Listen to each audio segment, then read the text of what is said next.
ajya azirikana ko hari umukunda kurusha abandi bose.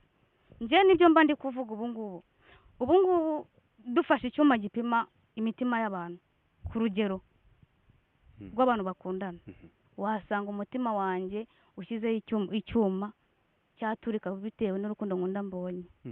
Yego, wari warira kubera mbonye cyane. Ubu nuko mba ndi ubu ngubu muri no minsi nuko maze kumva ko mba ndi kumwe nawe ahantu hariho hose, abantu bamwe bakambwira ati humura uzamubona.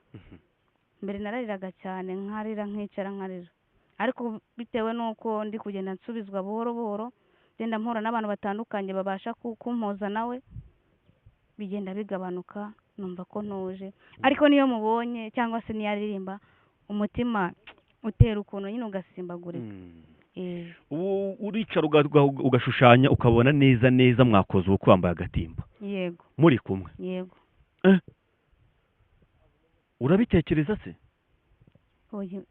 Sibyo no kubitekereza njye bindimo.